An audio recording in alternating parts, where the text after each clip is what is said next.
Senhor, meus irmãos em Cristo Jesus, muito obrigado por estar aí hoje na nossa lição número 6, o cristão e o cuidado de Deus. Bem-vindos à nossa pré-aula da EBD. Aqui quem vos fala é o professor Ronald, sou professor do Instituto Teológico Metanoem, grato em servir os amados irmãos.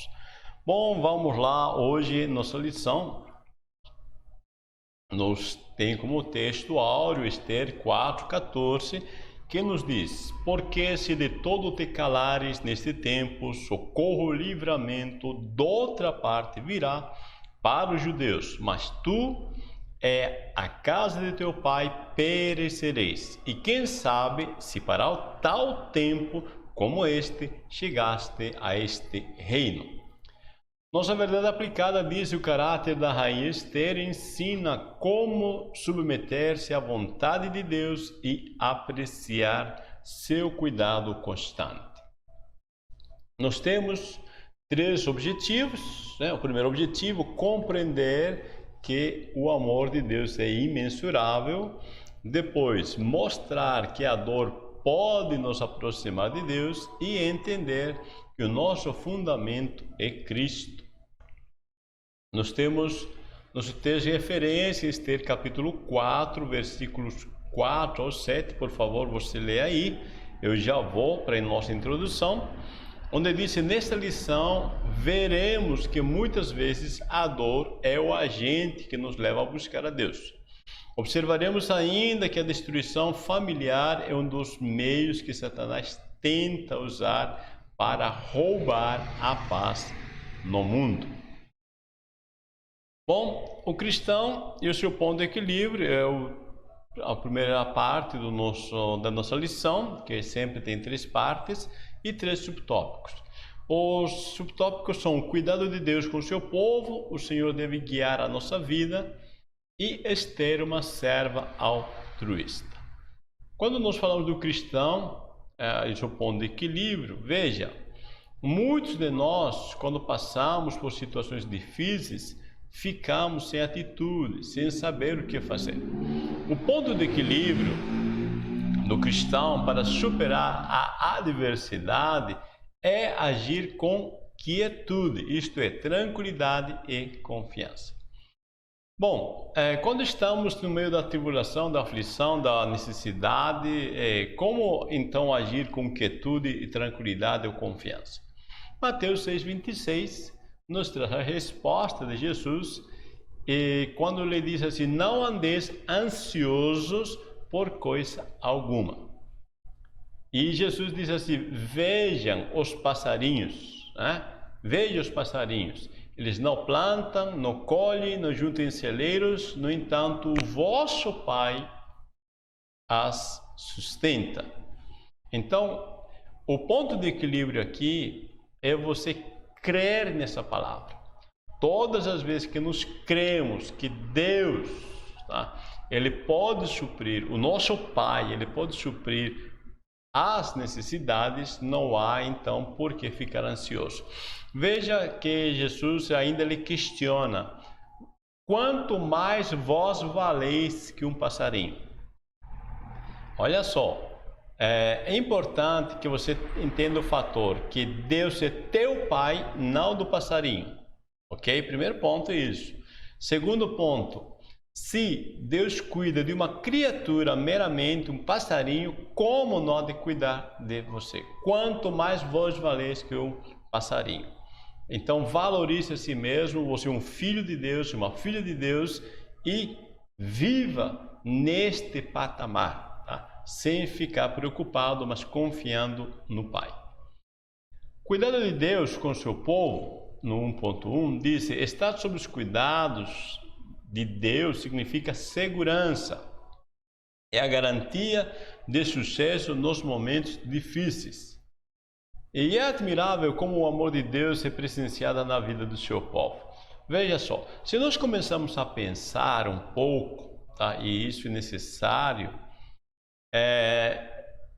a garantia, como diz aqui, do sucesso nos momentos difíceis, né?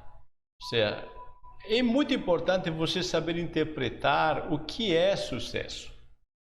Às vezes, aparentemente, tá, algo que você não conquista parece um insucesso, mas pode ser o princípio do sucesso. Então aqui é muito importante, no fundo, você entender que todas as coisas contribuem para o bem daqueles que amam a Deus, que não existe fracasso, só existe resultado. Então, você vai entender o amor de Deus. Tá? É admirável como o amor de Deus é presenciado na vida do seu povo. Então, perceba na história isto, tá? Como Deus cuida. Se você ler toda a história bíblica, tá? E mesmo se você ver a tua vida, a tua história, você vai começar a notar como Deus tem cuidado de você. Bom, e uma coisa aqui que eu coloquei muito importante para você aplicar na tua vida.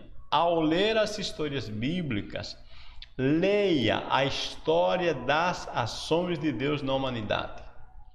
Quando Deus, Ele vai livrar, por exemplo, Israel do Egito, veja, não a história de um povo sendo libertado, mas veja Deus libertando um povo. Você tem que perceber que é Deus tendo todo o cuidado para cumprir sua promessa que Deus fez a Abraão. Então é Deus agindo. Quando você vê a história de Israel no deserto, veja Deus agindo, as ações de Deus, suprindo pão, maná, suprindo água, suprindo carne, suprindo as vestes, os calçados. Então você vai ver Deus agindo. Não simplesmente leia a história de um povo, tá? Leia as ações de Deus. E quando eu digo esta questão, quando eu coloco esta questão, eu quero que você observe também na tua história as ações de Deus, ok? Então isso é muito importante para que nós percebamos, tá? Como disse o Salomão, é melhor, olha o que Salomão disse, é melhor um cão, um cachorro vivo do que um leão morto. Então, se eu estou aqui vivo, vamos colocar assim, tá? Se eu estou vivo aqui, por mais que eu tenha passado uma sequência de problemas, mas se eu estou vivo, pelo amor de Deus, isso já é uma graça. Se eu estou vivo, está me dizendo que eu posso mudar minha história daqui para frente. O estar vivo, o você colocar a mão no teu peito, sentir o palpitar do teu coração, isto já é razão para você dar glórias a Deus. Porque você está tendo uma oportunidade, você está tendo uma oportunidade de mudar a tua história. Tá? Comece a ver a vida de um ponto de oportunidade, do ponto de vista de oportunidade e não meramente do ponto de vista de problemas. O Senhor deve guiar a nossa vida. Veja o que Jeremias 29:11, o Deus falando através de Jeremias nos diz: porque eu bem sei os pensamentos que penso de vós, disse o Senhor, pensamentos de paz e não de mal, para vos dar o fim que esperais. Eu coloquei entre parênteses uma tradução literal do hebraico, onde diz para vos dar um futuro. Então, diz assim, porque eu bem sei os pensamentos que penso de vós.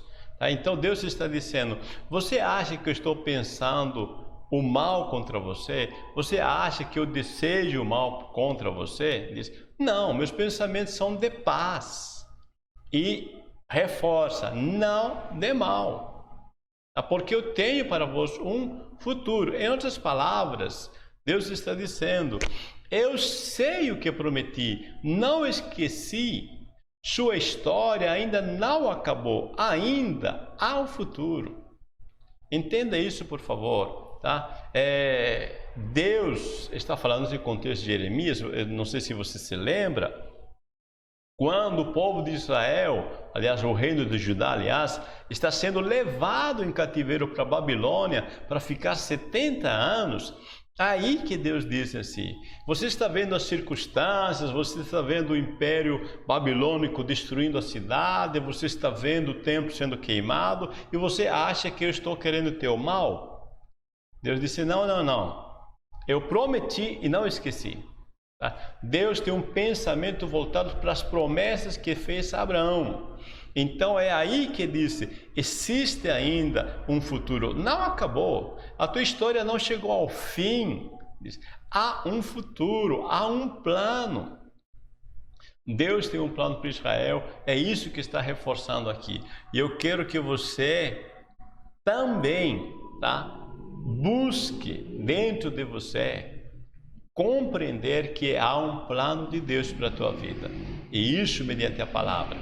Vamos ter como exemplo Daniel, no capítulo 9, versículo 2, ele disse que ele examinando, observando, lendo o livro do profeta Jeremias, entendeu que o tempo de cativeiro tinha chegado ao fim. Então, o que nós precisamos é entender o plano de Deus, e aí nós temos ousadia para agir conforme esse plano.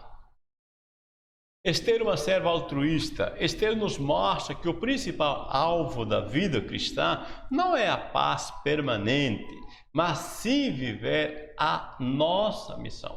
Meus irmãos, já falei de outra ocasião, o que importa na vida, tá, não é paz. Eu sei que é muito bom ter paz, tá? Mas está provado pela história que a paz contínua, tá, não existe. Tá? Então, o que eu vou procurar é viver a minha missão de vida, minha razão de existência. Quando eu vivo a minha razão de existência, mesmo em guerra, eu vou ter paz. Veja, mesmo que essa missão requer nosso sacrifício, tá? É válido viver essa missão. Veja o que Esther disse aqui em Esther capítulo 4, 16, que aí vemos o altruísmo dela. Ela disse assim: perecendo, pereço. Olha o que Esther está dizendo. Se eu morrer, eu vou morrer. Mas que eu não morra aqui parada, aqui sem fazer nada. Se eu morrer, eu vou morrer vivendo a minha missão. Porque aqui é a resposta quando Mardoqueu disse: quem sabe se para tal ocasião Deus te colocou nesta posição que tu estás. Esther entendeu, quando Mardoqueu fala isso, Esther entendeu sua missão. Ela está do lado do rei, ela está, como posição de rainha, não porque simplesmente ela é a mais bela, tá? Não simplesmente porque o rei se agradou dela, mas porque Deus a colocou aí com uma missão.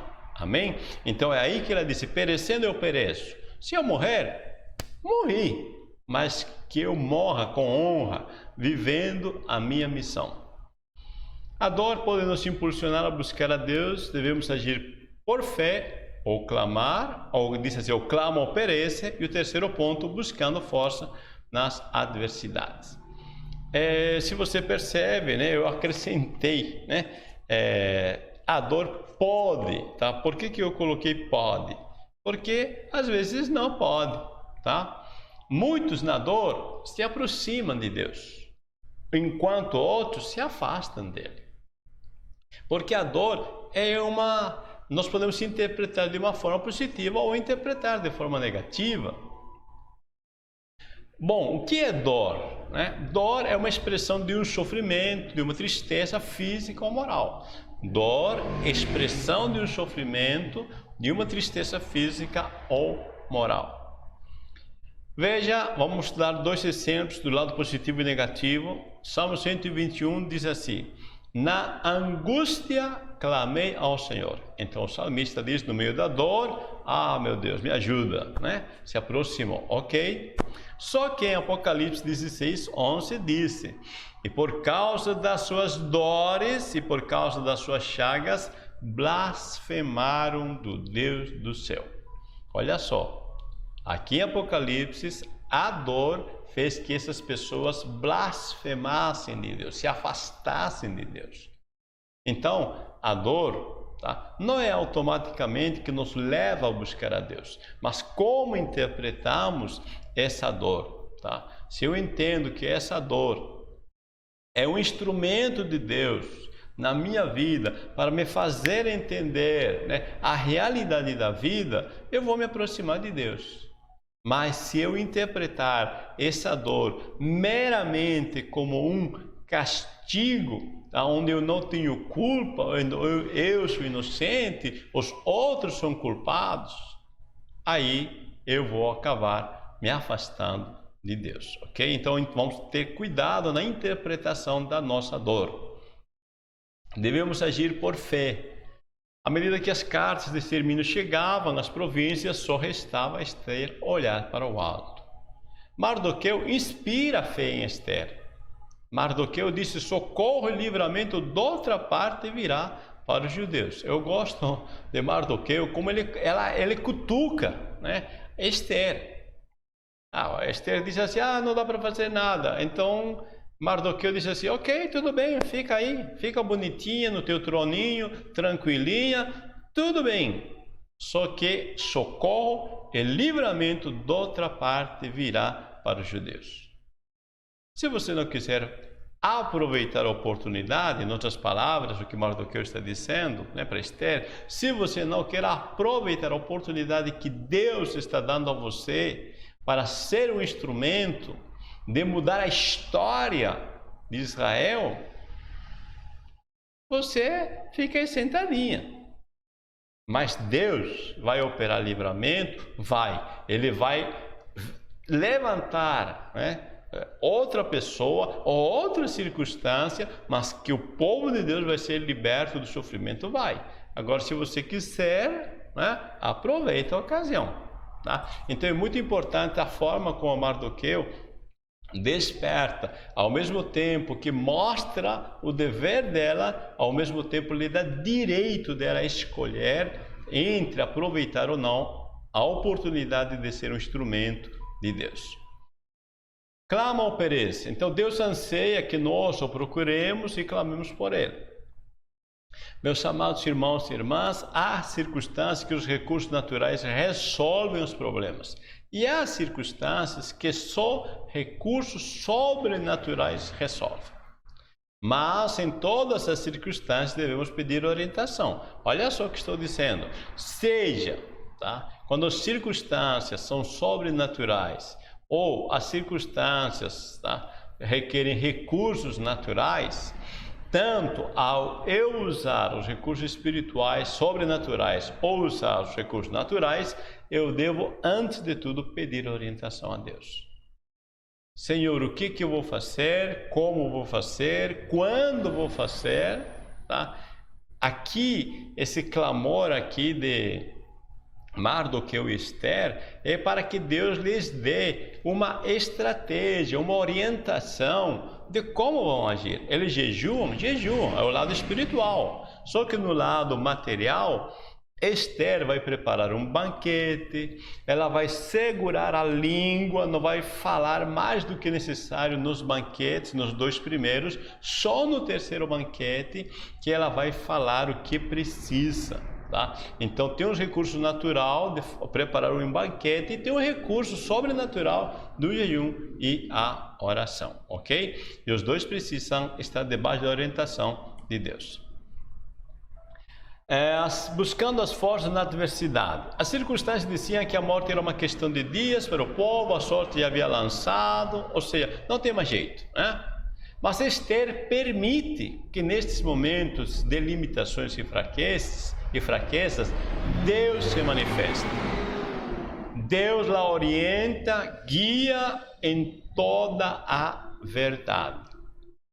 Meus irmãos, escuta o que estou colocando aqui. Esther permite que nestes momentos de limitações e fraquezas, Deus se manifeste. Deus, tá, não vai se manifestar na tua vida ou na minha vida se eu não permitir. Então, quando Esther clama por Ele, clama por Deus, tá, pede sua orientação, Deus orienta ela. Tá? Deus guia ela em tudo, em toda a verdade. Quando eu coloco aqui em toda a verdade, eu quero dizer que há um discernimento claro de o que fazer. O Espírito Santo testifica dentro de nós, nos guia, tá? Para fazer o que é de fato correto. Aqui a verdade é aquilo que corresponde com a realidade.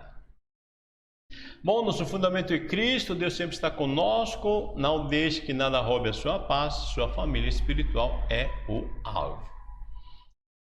Os recursos naturais produzem resultados naturais. Os sobrenaturais, resultados sobrenaturais. Porém, precisamos de ambos, tá? Isso aqui é só um lembrete para você. Recursos naturais produzem resultados naturais, né?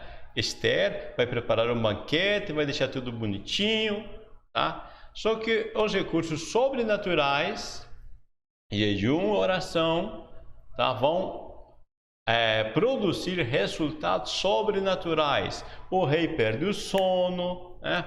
Alguém tem que ler o texto para ele, então é Deus agindo. Eu disse aqui, precisamos de ambos. Precisamos que Deus trabalhe e precisamos nós trabalharmos a nossa parte. Como nos dias de Esther, ainda hoje a família é atingida por diversos males, frutos de uma sociedade mergulhada no pecado. As nossas casas precisam estar fundamentadas em Cristo. Bom, vamos entender melhor. Veja, através do livramento de Esther, pode-se perceber que Deus está conosco e sempre vem ao nosso encontro, nos dando vitória e nos livrando das garras do diabo, só que para isto basta o invocarmos. Tá? Deus sempre está presente, tá? Você sabe disso, Deus é onipresente, isto é, Deus, por natureza, por atributo natural dele, está presente sempre. Sempre, sempre, sempre. Independente das circunstâncias, Deus sempre está presente aqui. Agora, ele vai se manifestar só se eu invocar. A palavra invocar é convidar à ação, ok? Então, Deus sempre estará com você, invoque-o. Não deixe que nada roube tua paz. A vida é um sistema composto de vários fatores, você entenda. Às vezes tua vida toda não é um inferno sem paz. Perceba isso, tá? Reiniciar do zero não resolverá o problema. Tem muitas pessoas, né, que eles julgam assim a sua vida. Minha vida toda é um inferno. Será? Será que realmente toda ela é um inferno sem paz? Eu vou quebrar tudo, como disse, e vou reiniciar do zero. Será que reiniciar, tá, um processo todo, né, vai resolver a circunstância? Meu irmão, minha irmã, às vezes precisa se parar. Respira, pensa e repense para perceber qual fator mudar de lugar ou mesmo trocar. Às vezes não é toda a tua vida que é o inferno. Às vezes é um pequeno fator que está desconfigurando todo o teu sistema. Então, você precisa parar. Você precisa pensar e repensar para achar esse fator que está interferindo em todo o teu sistema. Veja, eu coloquei algo prático para você. Bom, 2 mais 3 vezes 4 é igual a 20 ou 2 mais 3 vezes 4 é igual a 14? O que você acha? Tá? Eu estou falando que nada roube a sua paz. Veja, estou colocando a mesma equação, né? Os mesmos exercícios, só que com resultados diferentes. Pode dar os dois resultados? Pode. Veja só. Se eu somar 2 mais 3 dá igual a 5, aí eu multiplico por 4 dá 20. Ou, se eu multiplico 3 vezes 4 dá 12 e eu somo 2, aí vai dar 14. Você percebe? Agora, qual está correto? Qual que está correto? Parece que... Mas qual que está... Os dois parece que... Não, mas eu fiz isso, mas qual que está correto? Quem determina o que está correto? Eu quero que você entenda isso. O que determina qual conta está resolvida de forma correta? Existe algo determinante, tá? O que se encaixa na regra princípio da matemática, tá? Qual que está resolvida corretamente? Aquela situação, aquele exercício que foi resolvido dentro das regras, dentro dos princípios da matemática. Então, é a regra princípio que determina qual que está correto. No nosso caso, é o exercício de baixo. Tá? Por quê? Qual é a regra princípio da matemática? Primeiro você faz a multiplicação, depois a soma. 3 vezes 4 é 12, mais 2 é 14. Ok? Olha só, estou querendo que você entenda. O que está roubando a tua paz? Às vezes não é a circunstância meramente, é um fator que você está trabalhando de forma errada. Todas as vezes, agora preste atenção, todas as vezes que viver um estado de falta de paz, perceba que estás vivendo fora dos valores e princípios que você tem como verdades.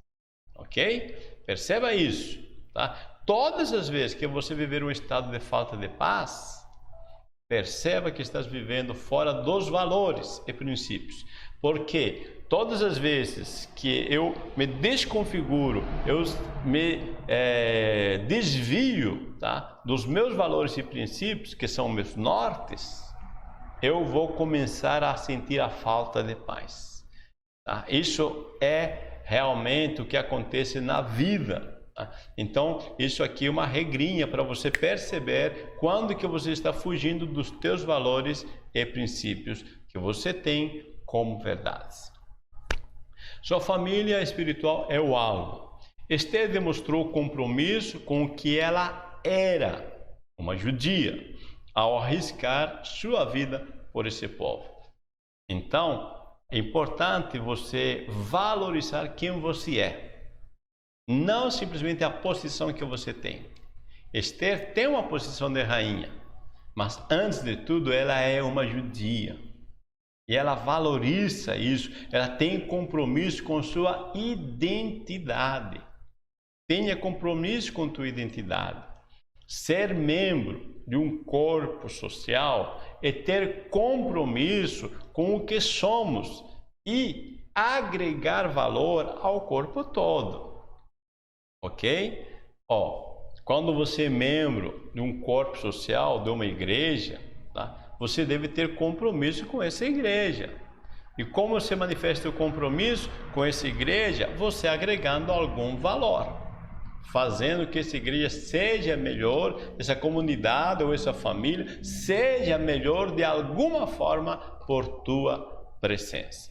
Amém? Muito bem, Deus abençoe meus irmãos, nós chegamos ao momento final, nós compreendemos que o amor de Deus é imensurável, mostramos que a dor pode nos aproximar de Deus e entendemos que o nosso fundamento é Cristo. Deus vos abençoe, meu abraço e uma boa EBD para os amados.